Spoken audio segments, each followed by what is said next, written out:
আমি একজন ভার্সিটির লেকচারার আর তোমরা আমার বিয়ে ঠিক করেছ ক্লাস 10-এর একটা মেয়ের সাথে। তোমাদের মাথা ঠিক আছে? ইরফানের কথায় তার মা বিরক্ত হয়ে বলল, আমাকে কেন এসব বলছ? তোমার বাবাকে গিয়ে বলো। তাছাড়া মেয়েটার আর 1 মাস পর এসএসসি এক্সাম, এরপর কলেজে উঠে যাবে, চিন্তা কর না। ইরফান রাগে কথা বলতে পারছে না ঠিক করে। ২৭ বছরের তাগড়া যুবক সে, বিয়ে করবে না এমন তো বলেনি, কিন্তু তাই বলে একটা বাচ্চাকে বিয়ে? ভাবতেই পারছে না, অসম্ভব। ডান হাতের 2 আঙুল দিয়ে কপাল স্লাইড করতে লাগল। মেজাজি চুলগুলো কপাল ছুঁয়ে নেমে এসেছে। কনুই পর্যন্ত গোটানো হাতা, কনুই থেকে হাতের কবজি পর্যন্ত হাতের রগগুলো ফুলে ফেপে উঠেছে রাগের প্রভাবে। কপাল থেকে আঙুল সরিয়ে ঝাঁকড়া চুলের ভাঁজে একবার হাত চালিয়ে নিজেকে শান্ত করার বৃথা চেষ্টা চালাল, তবে তাতে সফল হল না বিন্দুমাত্র। হঠাৎই বসা থেকে দাঁড়িয়ে কিছুটা আওয়াজ তুলে রাগ মিশ্রিত কণ্ঠে বলে, আই থিঙ্ক তোমার আর বাবার ব্রেন ড্যামেজ হয়েছে, তাই একটা বাচ্চাকে আমার কোলে তুলে দিতে চাইছ। রেডি হয়ে থেকো, আমি তোমাদের ডক্টরের কাছে নিয়ে যাব, ওকে? ইরফান নেওয়াজ এর মা রুমা নেওয়াজ ছেলের কথায় তবদা খেয়ে চেয়ে আছে। তার ছেলে মেয়েটাকে বিয়ে করবে না বলে তাদের মেন্টাল বানিয়ে দিচ্ছে।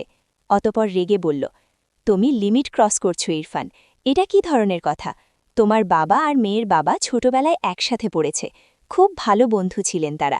এরপর হঠাৎ মেয়েটার বাবা মারা গেল, মেয়ের মা তাকে নিয়ে চিন্তায় থাকে। তাছাড়া তোমার বাবার বন্ধু তোমার বাবাকে অনেক হেল্প করেছে, তার সামান্য প্রতিদান এভাবে দিতে চাইছে, তুমিও মেনে নাও। ইরফান 2 হাতে মাথার চুল টেনে বলল, উফ, বাবা ঋণ শোধ করবে তো আমাকে কেন বলির পাঠা বানাচ্ছে? যেহেতু বাবার ঋণ শোধ করতে হবে তো বাবাই বিয়েটা করে নিক। আমি কোনো বাচ্চাকে বিয়ে করে তাকে কোলে তুলে ফিডার খাওয়াতে পারবো না, সরি। ছেলের কথায় রুমা নেওয়াজ বিস্ময়ে চোখ বড় বড় করে তাকালো। ইরফানকে ধমকে বলল, কি বলছো, বুঝে বলছো?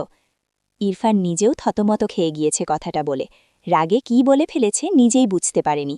মাথা নিচু করে চোখ বুজে ফুঁস করে শ্বাস ফেলল। পিছন থেকে ইরফানের বাবা তারেক নেওয়াজ গম্ভীর গলায় বলে, তোমাকে বিয়েটা করতে হবে ইরফান, তোমার কোনো ফ্রেন্ডকে ইনভাইট করতে চাইলে করতে পারো। আগামীকাল রাতের মধ্যেই আমরা বৌমাকে নিয়ে রওনা হব, ইনশাল্লাহ। ইরফান অদ্ভুতভাবে তার বাবার দিকে তাকালো। 2 দিন হলো গ্রামে এসেছে তারা, মূলত ইরফানের ফুপুর বাড়ি গ্রামে। মাঝে মাঝে আসা হয়, তবে এইবার এসে তার গলায় বাচ্চা ঝুলিয়ে দিবে জানলে এই গ্রামে পা রাখত না। বাবার দিকে তাকিয়ে রেগে বলল, বাবা, তুমি কি জানো তোমার ফ্রেন্ডের মেয়ের জন্য আমার চাকরি চলে যেতে পারে? এরপরও তুমি আমার সাথে একটা বাচ্চাকে জড়াতে চাইছ? তারেক নেওয়াজ ভাবলেন ছেলের কথা ফেলে দেয়ার নয়, সময় নিয়ে কি যেন ভাবলেন, এরপর গম্ভীর গলায় বললেন, তোমার ভার্সিটিতে কেউ না জানলেই তো হলো, ও আমার মেয়ের পরিচয় থাকবে। মেয়ের বয়স হলে তোমাদের আনুষ্ঠানিক বিয়ে হবে ইনশাল্লাহ। তোমার ভার্সিটির সবাই তো বাসায় এসে তোমার বউকে দেখছে না, তাই না? ইরফান হাত মুষ্টিবদ্ধ করল, রাগে তার শরীর কাঁপছে। বাবার কথার পিঠে শুধু বলল, আমি কোনো বাচ্চাকে বিয়ে করতে পারবো না, সরি বাবা, আমি আজকেই ব্যাক করব। এই বলে হনহন করে ঘর থেকে বেরিয়ে যায়। তোর বাইকের চাবিটা দে। ইরফানের কথায় শুদ্ধ ভ্রু কুচকে তাকালো। সে বাড়ির সামনে রাস্তায় দাঁড়িয়ে আছে, মূলত বাজারের দিকে যাবে বলে, বাইক নিয়েই যাবে। ইরফান শুদ্ধর মামাতো ভাই।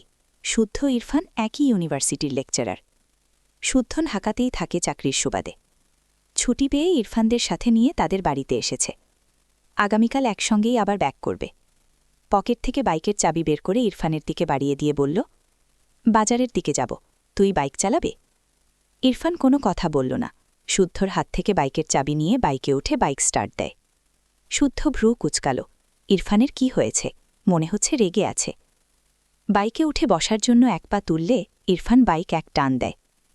শুদ্ধর ডান পা ঠাস করে মাটিতে পড়ে যায়। ছেলেটা তপ্তা খেয়ে চেয়ে থাকে ইরফানের হাওয়ার বেগে চলে যাওয়ার পথে। উল্টে পড়তে পড়তে বেঁচেছে। এত বড় ছেলে হয়ে এভাবে মুখ থুবড়ে পড়লে মানিজ্জত কিছু থাকত না। দাঁত কিরমির করে তাকিয়ে রইল ইরফানের অদৃশ্য হওয়ার পানে। কার উপর রেগে আছে কে জানে। সেসব রাগ তার কাছে এসে ঝেলে গেল। মামার ডাকে শুদ্ধর হুঁশ ফিরে।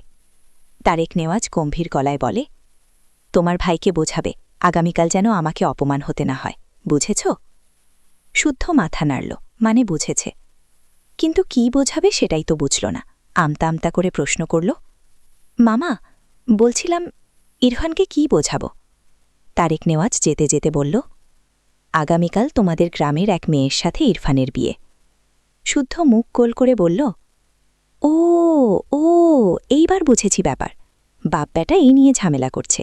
বাপ ব্যাটাকে বিয়ে করাবে, কিন্তু ব্যাটার তো বিয়ে করার স্বাদ নেই। বাপটা বোঝে না। দুজনেই যে এক গোয়ালের গরু, দুজনের রাগ জেদ সমান সমান। বাপ বলেছে বিয়ে দিবে, মানে দিবেই। ব্যাটা বলেছে বিয়ে করবে না, মানে করবে না। তাহলে জিতবেটাকে? একটু থেমে গভীর ভাবনা নিয়ে বলল, মামা আমাকে বোঝাতে বলে গেল। ট্রিক্স তো বলে গেল না। ব্যাটাকে বীজের মতো ঘাটতেরা বানিয়ে বোঝানোর দায়িত্ব দিচ্ছে আমার ওপর। এসব মানা যায়? আমার মামিটাকে জ্বালিয়ে খায়। ইস, কি কষ্ট আমার মামির জীবনে। দুই ঘাটতারা টুপ করে এসে কোথা থেকে যে পড়ল। কথাগুলো বিড়বিড়িয়ে বলে নিজেই নিজের মুখ চেপে ধরল। আজ এত বেফাস কথা বের হচ্ছে কেন তার মুখ দিয়ে? বাপ ব্যাটা তাকে একসাথে ধরলে সে পালাবে কোথায়?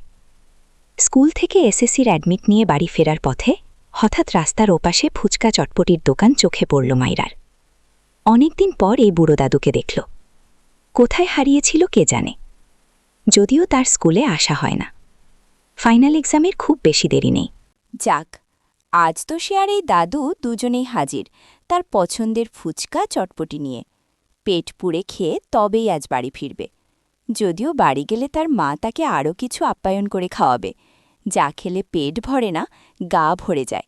মায়ের হাতে স্পেশাল খাবার, যার নাম মা ছাড়া আর কী বা হবে। এসব ভাবনা আপাতত বাদ রাখল। ফুচকার দিকে তাকিয়ে জিভে জল চলে আসলো। কার্টুনের মতো জিভ বের করে শব্দ করতে ইচ্ছে করল। কিন্তু এটা তো রাস্তা। এসব বাদ দিয়ে রাস্তার ওপাশে যাওয়ার জন্য দ্রুত কদম ফেলে দৌড় লাগাল। রাস্তার মাঝ বরাবর গেলে হঠাৎ দ্রুতগামী একটি বাইক দ্রুততার সহিত ব্রেক কষল, রাস্তার মাঝে সাদা হিজাব পরিহিত এক রমণীকে দেখে। মাইরা বাইকের শব্দ পেয়ে ডান দিক ফিরে তাকালে তার চোখ বড় বড় হয়ে যায়। বাইকের সামনের চাকা মাইরার পায়ের সাথে লাগলে মেয়েটা ধপাস করে উপুর হয়ে পড়ে যায় পিচ ঠালা রাস্তার উপর, ঠিক যেমন ছোটবেলায় বাচ্চারা দৌড়াদৌড়ি খেলতে গিয়ে উপুর হয়ে পড়ে। বাইকে বসা ছেলেটি মেয়েটির উপর বাইক চালিয়ে দেয়া থেকে রোধ করতে পারলেও মাইরার পায়ের সাথে হালকা বেঁধে যায় বাইকের সামনের চাকা। ডান পায়ের গিরার একটু উপরে চাকা দ্বারা বাড়ি খেয়ে মাইরা কুকড়ে উঠল। ব্যথায় চোখ মুখ কুচকে নিল। পেটে হালকা চাপ পড়ায় মৃদুস্বরে আর্তনাদ করে উঠল। আজ বোধহয় তার উপরে যাওয়ার টিকিট কাটা হয়েই গেছে। মনে মনে আওড়াল লা ইলাহা ইল্লাল্লাহ। একটু পর নিজের দিকে খেয়াল করে দেখল, না, সে বেঁচে আছে। মনে মনে আলহামদুলিল্লাহ বলল। রাস্তা পিচের হওয়ায় বেশ ভালোই ব্যথা পেয়েছে। দুই হাঁটুতে বোধহয় ছিলে গেছে। যেখানটায় চাকা লেগেছে সেখানে বোধহয় কেটে গিয়েছে। ব্যথায় আঁখি পল্লব পানিতে ভরে উঠেছে, যেন টোকা দিলেই টপাটপ পানি ঝরবে। মাইরা ধীরে ধীরে ওঠার চেষ্টা করল। দুই হাতের তালু জ্বলছে। ইরফান বাইক থেকে নেমে দ্রুত পায়ে মাইরার নিকট এসে দাঁড়াল।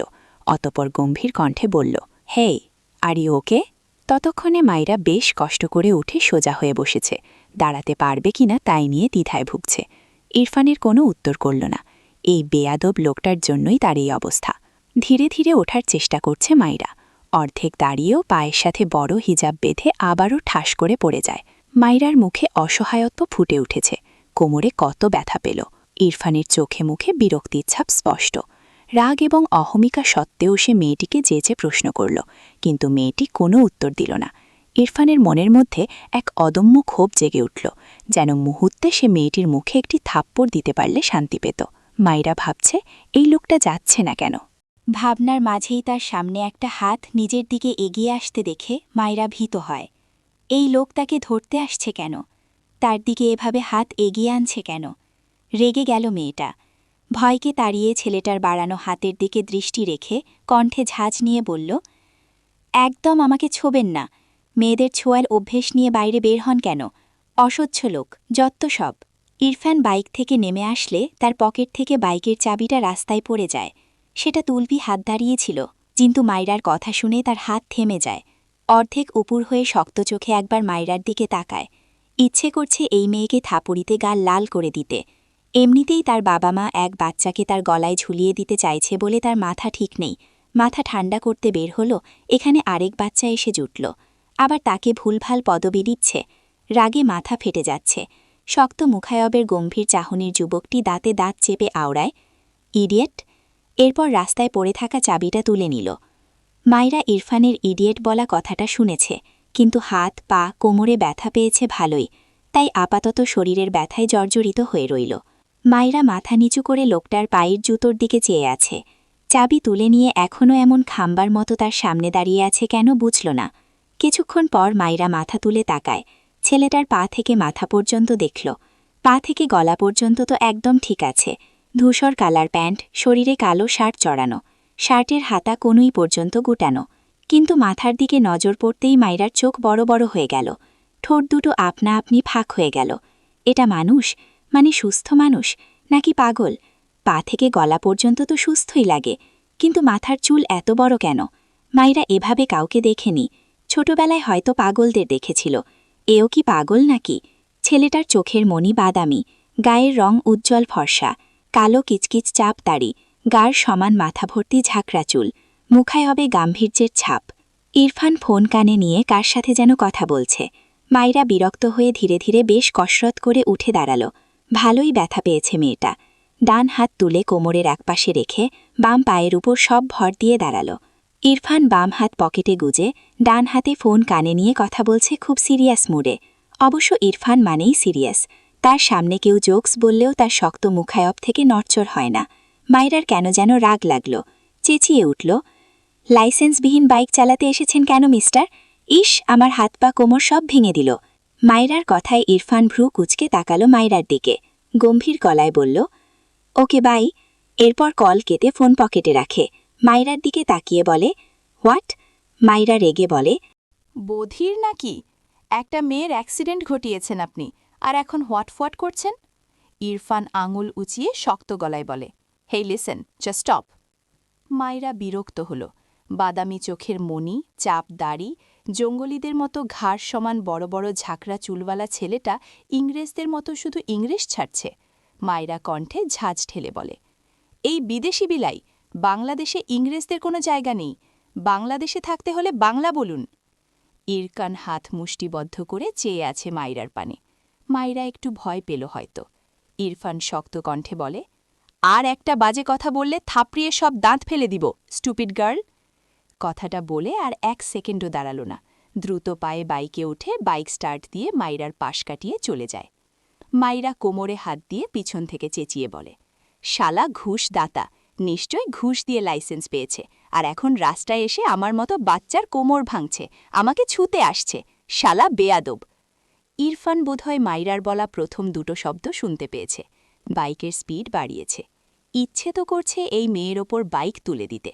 ওফ, এত চাপ নিতে পারছে না। মাইরার খাওয়ার মুড নষ্ট করে দিয়েছে লোকটা। খুঁড়িয়ে খুঁড়িয়ে হাঁটতে লাগল।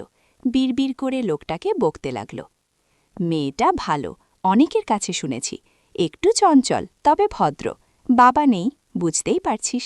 দেখবি মেয়েটা ছোট হলেও ইয়া বড় বুঝদার হবে। চায়ের টং দোকানের পাশে বাইকে বসে আছে ইরফান। তার সামনে দাঁড়িয়ে শুদ্ধ তার মামাতো ভাই ইরফানকে বোঝাচ্ছে। ইরফানের গম্ভীর মুখাবয়বের কোনো পরিবর্তন নেই। এক মনে ফোন স্ক্রোল করছে। শুদ্ধ হতাশার নিঃশ্বাস ফেলে দোকান থেকে 2 কাপ চা এনে 1 কাপ ইরফানের দিকে এগিয়ে দিলে ইরফান গম্ভীর গলায় বলল, ব্ল্যাক কফি আন। শুদ্ধ ভ্রুকুচকে বলল, এই গ্রামে তোর জমিদারি, ব্ল্যাক কফি কোথা থেকে আমদানি করব? এটা দিয়ে চালিয়ে নে। ইরফান কিছু বলল না। শুদ্ধ বুঝল এ খাবে না। নিজেই 2 কাপ চা সাবার করল দাঁড়িয়ে দাঁড়িয়ে। এরপর কাপ দুটো রেখে এসে বলল, বলছিলাম, বিয়ে তো হবেই, মেয়েটাও বাচ্চা। তুই চুলগুলো এবার না হয় কেটেই ফেল, নয়তো বাচ্চাটা ভয় পাবে। ইরফান কথাটা শুনেই শক্ত চোখে শুদ্ধর দিকে তাকালো। রাতের অন্ধকারে চায়ের দোকানের মৃদুভাব আলো ইরফানের মুখে এসে পড়েছে। শুদ্ধ দেখল ইরফান তার দিকে খেয়ে ফেলা চোখে তাকিয়ে আছে। শুদ্ধ মেকি হেসে বলল, মিস্টেক, তোকে তামিল মুভির নায়কদের মতো লাগছে রে। বাচ্চাটা তোকে দেখে ক্র্যাশ খাবে, সত্যি বলছি। ইরফান তার ডান হাতে শুদ্ধর কলার ধরে মেজাজি গলায় বলে, আমি কোনো বাচ্চাকে বিয়ে করব না, আর একটা বাড়তি কথা বললে তোর গ্রামেই তোকে বালি চাপা দিয়ে দিব।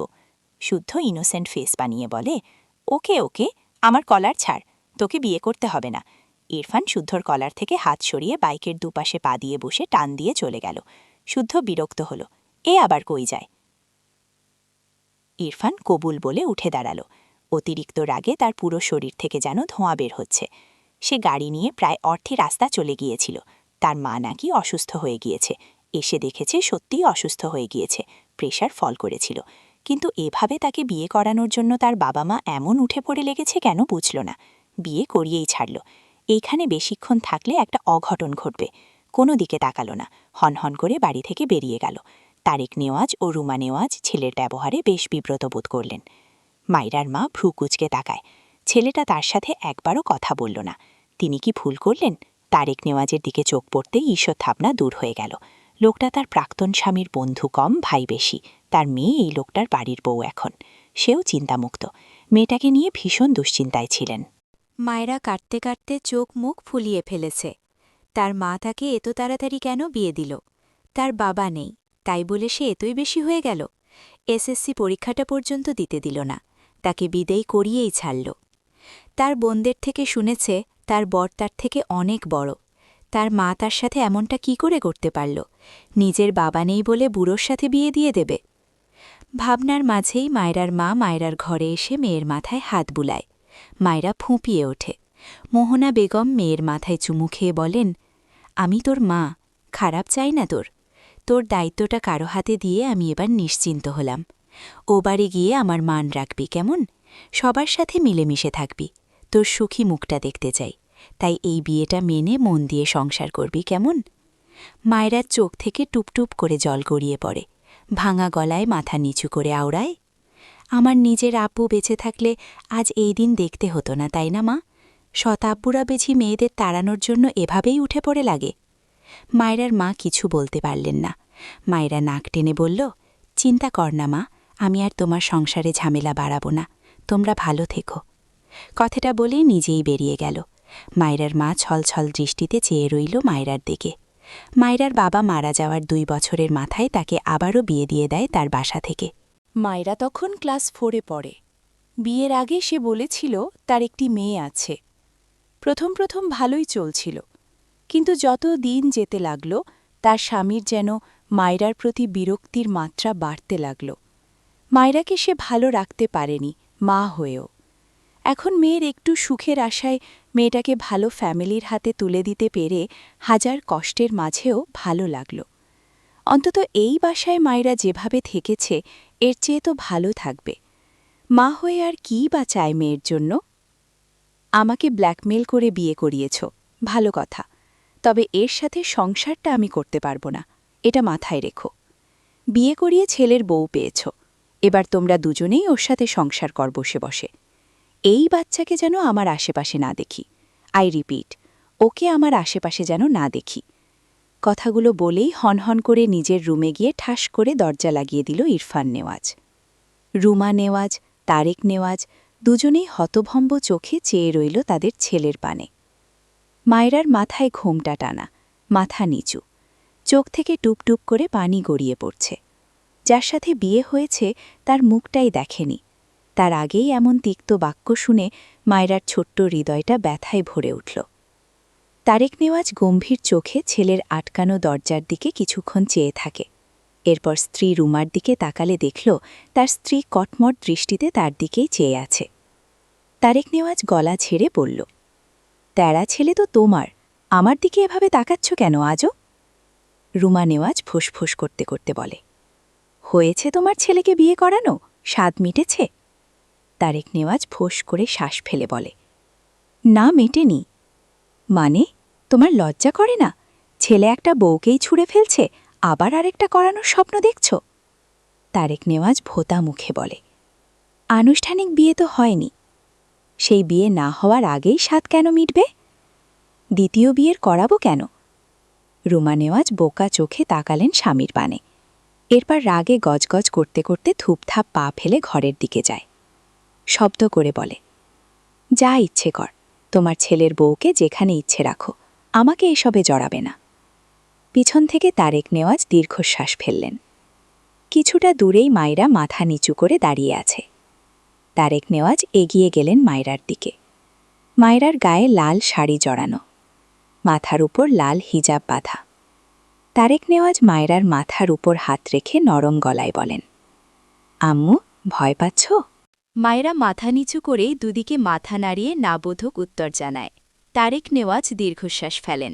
তিনি বুঝতে পারছেন না এই পরিস্থিতিতে আসলে কি করা উচিত। তার ছেলের রাগ সম্পর্কে তার ধারণা আছে। তার আরেকটা ভোলাভালা ছেলে থাকলে ইরফানের দিকে আর নজর দিতেন না, কিন্তু ছেলে যে একটাই। তার বন্ধুর এই মেয়েকে ছেলের বউ করা বহুদিনের স্বপ্ন। বন্ধু বেঁচে নেই বলে সব ভুলে যেতে পারেন কিভাবে? মায়রার মাথায় হাত বুলিয়ে বলে, এসব কিছু ভুলে যাও, এখন থেকে তুমি আমার মেয়ে, বুঝেছ? আমার মেয়ে আমার বাসায় থাকবে, আর কোনো দিকে মন দিবে না, শুধু পড়াশোনায় মন দিবে, বুঝেছ? মায়রা অবাক হয়। বাড়ির অন্য মানুষদের ব্যবহার যতটা করুণ, এই লোকটার ব্যবহার তার চেয়ে 1000 গুণ ভালো। তারেক নেওয়াজ মায়রার হাত ধরে একটি ঘরের দিকে নিয়ে যেতে লাগলেন। মায়রা নীরবে তার শ্বশুরের পিছু পিছু যায়। মায়রা তারেক নেওয়াজকে চেনে। ইনি তাদের বাড়িতে বেশ কয়েকবার গিয়েছিলেন। তার ভালোমন্দ জিজ্ঞেসও করত। সবচেয়ে বড় কথা, ইনি যে তার বাবার বন্ধু ছিল এটা সে জানত, কিন্তু তার পরিবারের কাউকে কখনো দেখা হয়নি। বিয়ে হওয়ার সুবাদে সবাইকে দেখা হলো, সাথে সবার আচরণও দেখা হলো। ডান হাতে চোখ মুছে নিল। তার আব্বু মারা যাওয়ার পর থেকে তার জীবনটা এমনই হয়ে গিয়েছে। তবুও গ্রামে হেসে খেলে দিন কেটেছে, কিন্তু এখানে কি করে থাকবে? ইনায়া তার খালাতো বোনের বাড়ি বেড়াতে এসেছে। গ্রাম তার ভালো লাগে বেশ, কিন্তু তার খালাতো বোনসহ তার বান্ধবীরা সবাই মিলে একটা ট্যুর দিবে ঠিক করে। সে কি এই সুযোগ হাতছাড়া করে? ফটাফট চলে এসেছে খালার বাড়ি। বাবা মা ভাইয়া কেউ রাজি না, তাকে একা যেতে দিবে না কিছুতেই। এরপর সে জেদ দেখিয়ে বলেছে ট্যুরে যাবে না, তবে খালার বাড়ি যাবে। এক প্রকার কাউকে না বলেই ঘুরে এসেছে। এবার কেউ না জানলেই হলো, তার খালা বলবে না, তার খালা তার বান্ধবী বলা যায়। সারাদিন জার্নি করে শরীর জুড়ে ক্লান্তির ছড়াছড়ি। এর মাঝেই একটু আগে তার বাবা ফোন দিয়ে জানায় তার ভাইয়ার নাকি বিয়ে হয়ে গিয়েছে। কথাটা শুনে সে হজম করতে পারছে না। ওপাশ থেকে তারেক নেওয়াজ হ্যালো হ্যালো করছে, এপাশে ইনায়ার খবর নেই। ইনায়ার খালাতো বোন জাহারা ঘরে এসে ইনায়াকে এভাবে তবদা খেয়ে বসে থাকতে দেখে অবাক হয়। এগিয়ে এসে ইনায়াকে ঝাঁকি দিয়ে বলে, এই কি হয়েছে তোর? খালু ওপাশ থেকে হ্যালো হ্যালো করছে, তুই জবাব দিচ্ছিস না কেন? ইনায়া ভ্রম থেকে বেরিয়ে ঝাঁকি দিয়ে উঠল। ফোন লাউডে থাকায় জাহারা শুনতে পেয়েছে ইনায়ার বাবার গলা।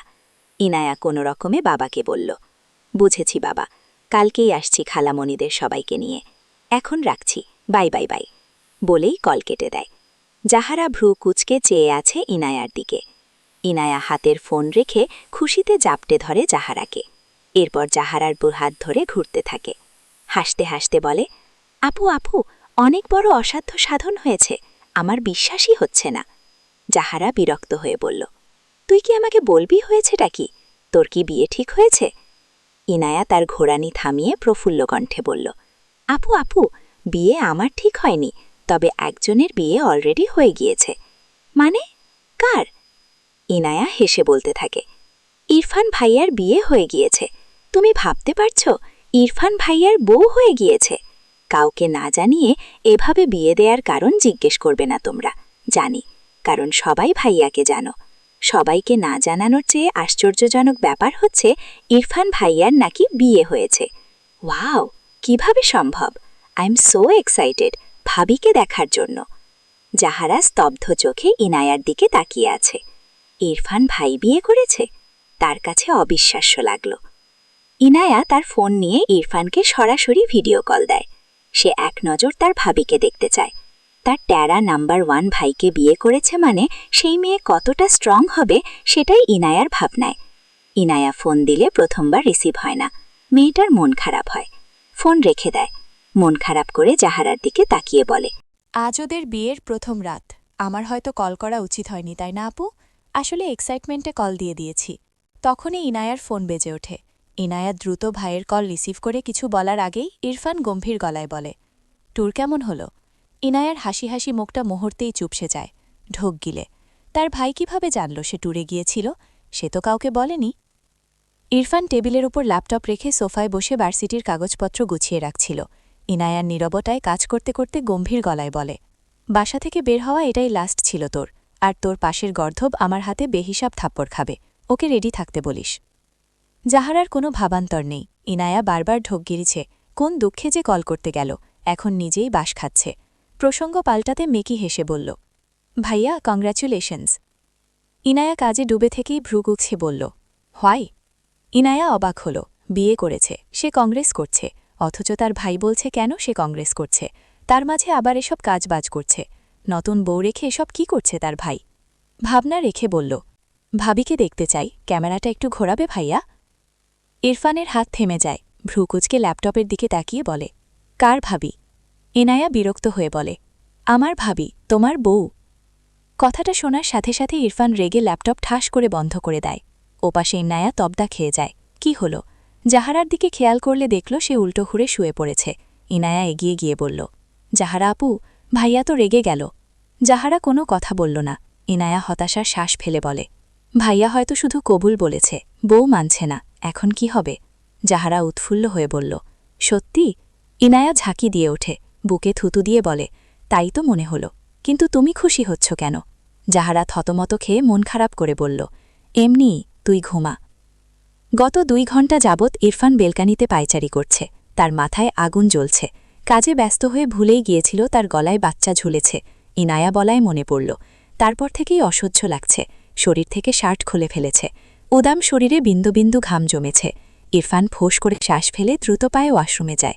শাওয়ার অন করে দেয়। চোখ বুজে পুরো 30 মিনিট স্ট্যাচু হয়ে দাঁড়িয়ে থাকে।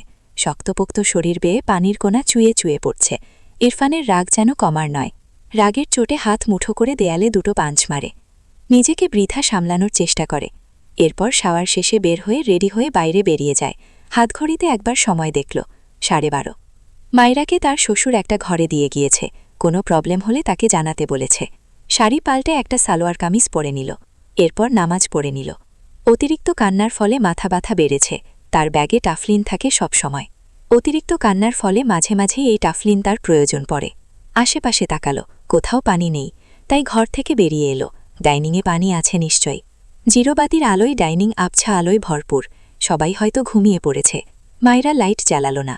জিরোবাতির আলোয় যা দেখতে পাচ্ছে সে আলোতেই বাটি পেটি পেয়ে গয়, পাছে কেউ জেগে না যায় সেই ভয়ে। ডাইনিং টেবিলের উপর 1 জগ ভর্তি পানি পেয়ে খুশি হলো মেয়েটা।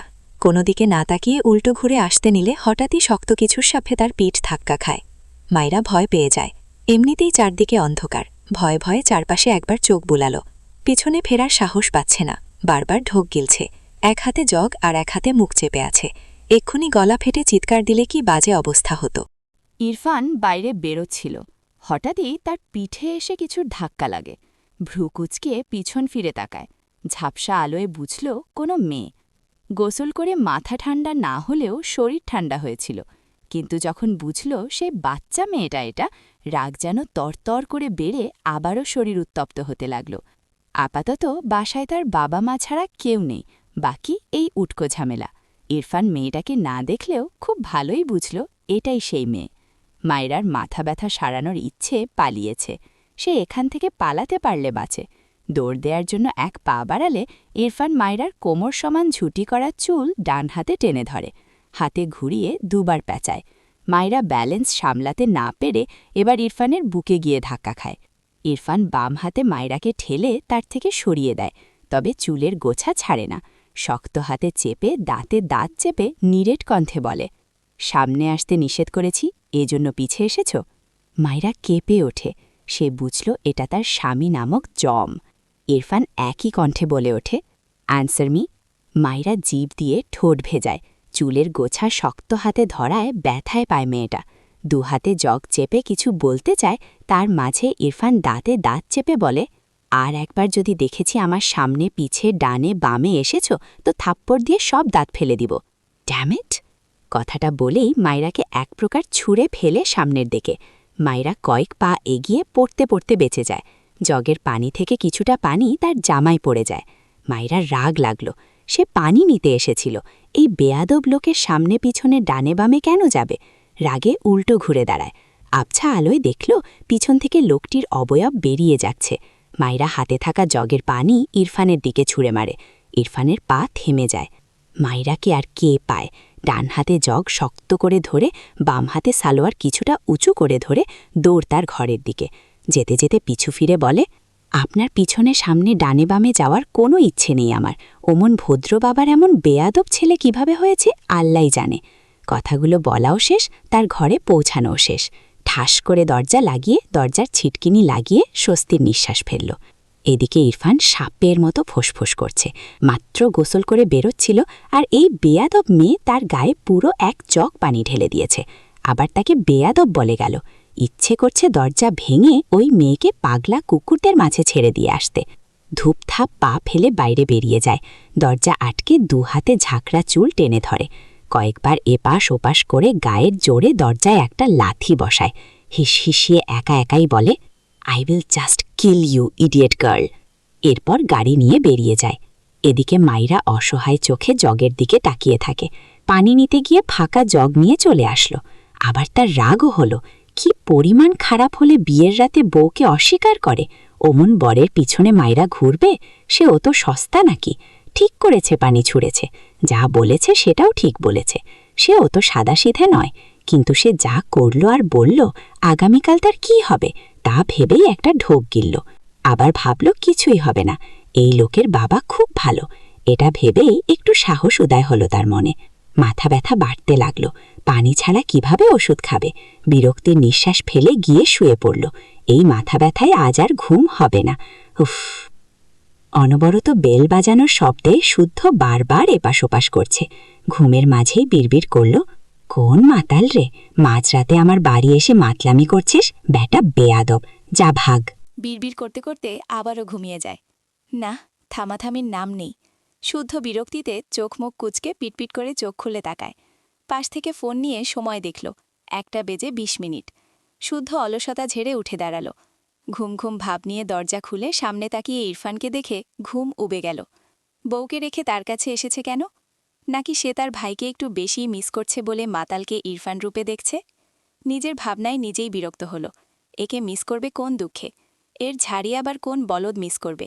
দুহাতে চোখ কচলে বলে, কে তুমি বৎস? ইরফান বিরক্ত হয়ে শুদ্ধের পাশ কেটে ভেতরে গেল। শুদ্ধ দরজা আটকে পিছু পিছু আসতে আসতে বলল, কি রে, উত্তর দে। এত রাতে এখানে কি? বউ বের করে দিয়েছে? ছি ছি ছি, একটা বাচ্চা তোকে বের করে দিল? বিয়ে করতে না করতেই এই হাল? ইরফান রেগে শুদ্ধের কলার ধরতে নিলে শুদ্ধ মেকি হেসে বলে, শরীরে কিছু নেই, কলার কই পাবি? তোর প্রবলেম হলে আমি শার্ট পরছি। ইরফান শুদ্ধর মাথার চুল মুষ্টি করে ধরে দাঁতে দাঁত চেপে বলে, আর একটা বাজে কথা বলবি না, স্টপ। শুদ্ধ কাদো কাদো মুখ করে বলল, ঠিক আছে ঠিক আছে, আমার সব এমন টানাটানি করার কোনো মানে হয়? শার্ট চুল, কবে না জানি বউয়ের সম্পদ ধরেও টান দিয়ে দিস, সর সর। ইরফান ফোঁস করে শ্বাস ফেলল। এই বেয়াদব ভাঙা রেডিওকে কিছু বলেও লাভ নেই। শুদ্ধ ভ্রু কুচকে বলে, কেউ কি বলেছে 40 দাওয়াত দিতে এসেছিস?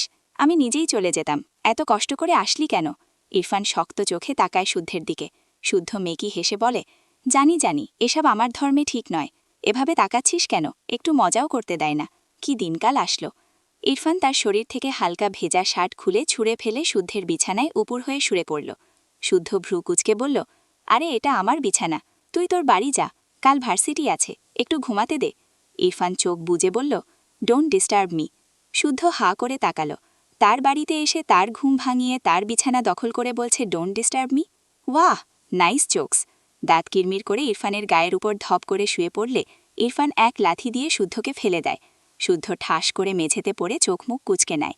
ইরফান চোখ বুজে, যেন কিছুই হয়নি। শুদ্ধ কাদো কাদো মুখ করে বলল, মির্জাফরও এর চেয়ে ভালো ছিল। শালা সন্ন্যাসী, বউকে মানবি না ভালো কথা নয়, কিন্তু এখানে এসে আমার ঘুম কাটছিস কেন? এটা তো আরও ভালো কথা নয়। তোর বউকে আমায় দিয়ে দে, তুই তুই তোর বাড়ি বিদেয় হো, যা। ইরফান পাশ থেকে একটা বালিশ নিয়ে শুদ্ধের দিকে ছুঁড়ে বলল, রেডিও অফ করে ঘুমা। শুদ্ধ দাঁত কিরমির করল। বালিশ নিয়ে ঠাস করে মেঝেতেই শুয়ে পড়ল। যার এমন বন্ধুরূপী ভাই আছে, তার জীবনে এর চেয়ে বেশি সুখ নেই। কিছুক্ষণ পর ইরফান শোয়া থেকে উঠে ওয়াশরুমে যায়। চোখ মুখে পানি দিয়ে এসে শুদ্ধের পেটে পা দিয়ে খোঁচায়। শুদ্ধ রেগে বলে, আবার কি রে ভাই, ঘুমোতে দে। সবাই তোর মতো রোবট নাকি? সারা রাত জেগে কাল ক্লাস নিতে পারবো না, ঘুমোতে দে। ইরফান গম্ভীর বড়ায় বলল, উপরে যা, ঠান্ডা লাগবে। শুদ্ধ বালিশ নিয়ে উঠে দাঁড়াল। পরনের ট্রাউজার উপর দিকে টেনে তুলে মুখ বাঁকিয়ে বলল, ঢং দেখ, আলগা পিরিত। ইরফান কিছু বলল না। শুদ্ধর পাশে গিয়ে শুয়ে পড়ল। শুদ্ধ ইরফানকে জাপটে ধরলে ইরফান রেগে বলে, আর একটা লাথি খেতে না চাইলে দূরে যা। শুদ্ধ অসহায় মুখ করে আরও জাপটে ধরল। কোলবালিশ পেলে কে ছাড়ে? ইরফান ফোঁস করে শ্বাস ফেলে চোখ বুঝল। বেশ অনেকক্ষণ সময় পেরিয়ে গেলেও ইরফানের চোখে ঘুম ধরা দেয় না। এভাবে কেউ জাপটে ধরলে ঘুমানো যায়? একটু পরপর শুদ্ধকে খোঁচাতে লাগল পা দিয়ে। শুদ্ধ ঘুমের মাঝেই বিরক্ত হয়ে ইরফানকে আরও জাপটে ধরে। ইরফান রেগে বিছানা থেকে নেমে দাঁড়ায়। সে জানে এই বেয়াদবটা তাকে ঘুমোতে দিবে না। আজ আর তার ঘুম হবে না। বিরক্তির শ্বাস ফেলে বেলকানিতে যায়। বসন্তকালের শুরু। প্রকৃতি জুড়ে মিটিমিটি ঠান্ডা বাতাস। মাঝরাতের দমকা হাওয়া ইরফানের উদাম শরীর ছুঁয়ে দেয়। ইরফান গম্ভীর মুখাবয়বে একমনে চেয়ে থাকে। তার মনে কি চলে সেই জানে। মেয়েটার ফেলা পানি গায়েই শুকিয়েছে। কথাটা মনে পড়তেই মেজাজ সোজা 360 ডিগ্রি অ্যাঙ্গেলে ঘুরে লো থেকে হাই হয়ে গেল। ওই পুচকি মেয়ে আজ এসে আজকেই তার গায়ে পানি ছুঁড়েছে। এত সাহস হলো কি করে? ডান হাত পকেটে রেখে এপাশ ওপাশ পাইচারি করতে করতে একসময় দাঁড়িয়ে যায়। বাম হাতে দেয়ালের সাথে একটা পাঞ্চ মারে। রাগ কমে না। এই পাঞ্চ ওই মেয়ের মুখে মারতে পারলে হয়তো রাগ কিছুটা কমত। ইরফানের সারা রাত বসে হেঁটে নয়তো এপাশ ওপাশ পাইচারি করে কেটেছে। সারা রাতে মোটামুটি 1 প্যাকেট সিগারেট পোড়ানো শেষ। ইজি চেয়ারে বসে লাস্ট সিগারেট ডান হাতের 2 আঙুলে ধরে বার 2 টোকা দিল। এরপর আবারও ঠোঁটের ফাঁকে ছেড়ে কয়েনবার শূন্যে ধোয়া ছুড়ল। সিগারেটের অবশিষ্ট ছোট্ট অংশটা ফেলে বসা থেকে উঠে দাঁড়াল। আবারও খানিক পাইচারি করল। ফজরের আজানে ইরফান দাঁড়িয়ে যায়। আকাশপানে চেয়ে আজানের প্রতিটি ধ্বনি শুনল। সারা রাত এমন ঠান্ডা পরিবেশে উদাম গায়ে থাকায় শরীর ঠান্ডা হয়ে গিয়েছে। তবে ইরফানের মাঝে কোনো ভাবান্তর নেই। আজান শেষে ওয়াশরুমে গিয়ে অজু করে বের হল। ঘরেই নামাজ পড়ে শুদ্ধকে ঠেলতে লাগল। শুদ্ধর নড়চড় নেই। বিরক্ত হয়ে জোরে সোরে একটা লাথি দেয়। শুদ্ধ ঘুমের মাঝেই ঠাস করে পড়ে যায় বিছানা থেকে। কোমরে হাত দিয়ে ঘুম ঘুম চোখে বলে, কোন বেয়াদব আমায় ফুটবল ভাবছিস রে? আরে ভালো করে দেখ, আমি মানুষ। ইরফান পাত্তা দিল না শুদ্ধর কথা। সে চুপচাপ শুয়ে পড়ল। এদিকে শুদ্ধর ঘুম উবে যায়। ধরফর করে উঠে বসে। কাল রাতে একবার পড়েছিল, এখন আবার। ঘুম ঘুম চোখে বিছানার দিকে তাকিয়ে দেখল ইরফান আয়েশ করে শুয়ে। দাঁতে দাঁত চেপে বলল, তুই আমায় ফেলেছিস? এই মীর জাফরদের মতো আচরণ করা বন্ধ করবি তুই? ইস, কোমরটা গেল আমার। ইরফান চোখ বুজে বলে, 2 ঘন্টা পর ডেকে দিবি। ঘুম থেকে উঠে যেন 1 কাপ ব্ল্যাক কফি পাই। শুদ্ধ দাঁত কিরমির করে বলে, আমাকে তোর কাজের মাসি মনে হচ্ছে? না, কাজের মামা মনে হচ্ছে। Don't disturb me. শুদ্ধ উঠে দাঁড়াল। ইচ্ছে করল ইরফানের পাছায় এক লাথি দিয়ে একদম এর বাড়ি পাঠিয়ে দিতে। শালা বেয়াদব তার জীবনটা ভেজে খায়। সাধে কি আর বলে তার মামির কপাল পুড়েছে। এমন ঘাড়তেড়া জামাই ছেলে নিয়ে যে কিভাবে সংসার করল তা ভেবেই শুদ্ধর মনে হয় তার মাথার চুলে পাক ধরে যাবে। এসব রেখে সেও নামাজ পড়তে গেল।